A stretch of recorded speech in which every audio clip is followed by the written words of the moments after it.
Hi అండి, welcome to Sandhya kitchen. ఇవాళ వచ్చేసి గోధుమ పిండితోనే సింపుల్గా హల్వా అయితే ట్రై చేసి చూడండి. టేస్ట్ అయితే చాలా బాగుంటుంది.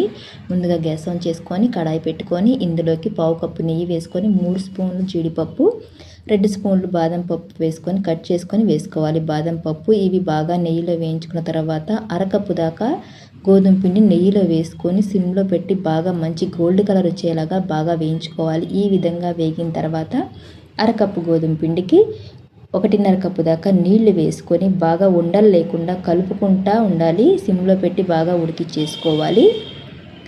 ఇప్పుడు ఇలా ఉడికిపోయింది కదా, స్వీట్కి తగ్గట్టు అరకప్పు దాకా బెల్లం అయితే వేస్తున్నాను. ఈ విధంగా బెల్లం వేసుకొని బెల్లం అంతా కరిగిచ్చేసుకొని దగ్గర పడేలాగా ఉడికిచ్చేసుకున్న తర్వాత జీడిపప్పు బాదం పప్పు వేసుకున్నాం కదా, ఇప్పుడు దీంతో పాటు 2 స్పూన్ల దాకా పుచ్చగింజలు కూడా వేసుకొని ఇదంతా చక్కగా కలిపేసుకొని దగ్గర పడ్డాక ఒక గిన్నెలోకి తీసుకున్నామంటే గోధుమ పిండి హల్వా రెడీ అయిపోయినట్టే. నచ్చితే లైక్ చేసి సబ్స్క్రైబ్ చేయండి.